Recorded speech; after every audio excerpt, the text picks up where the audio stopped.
উনি নবী হয়েছেন কত বয়সে? 40 বছর বয়সে। তাহলে 40 বছর বয়স মানে তো জীবনের মূল টাইমটা প্রায়। তো এই 40 বছর পর্যন্ত উনি নিজে তো নবী ছিলেন না, উনি নবী হয়েছেন তারপরে। অনেকেই বলে যে রাসূল সাল্লাল্লাহু আলাইহি ওয়াসাল্লাম নাকি 40 বছর বয়সে নবুয়ত লাভ করেছেন, নবুয়ত প্রাপ্ত হয়েছেন। না, এটা ভুল কথা। রাসূল কি বলেছেন? কুনতু নবিয়্যান ওয়া আদামু বাইনাল মাই ওয়াত তিন। আদম আলাইহিস সালাম যখন পানি আর মাটির সাথে মিশ্রিত অবস্থায় ছিলেন তখনও আমি নবী ছিলাম। সুবহানাল্লাহ। তাহলে 40 বছর বয়সে কি হয়েছে?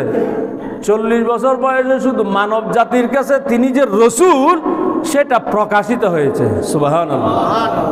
রসুলের দুনিয়াবি জীবন যখন 40 বছর, এই বয়সে শুধু আল্লাহর পক্ষ থেকে ঘোষণা আসেছে ইনি রসুল, দুনিয়ার মানুষের কাছে জানানো হয়েছে। তাহলে রসুলের দুনিয়াবি বয়স 40 বছরে নবুয়ত প্রকাশিত হয়েছে, নবুয়ত লাভ করেছেন, এই কথাটা ভুল।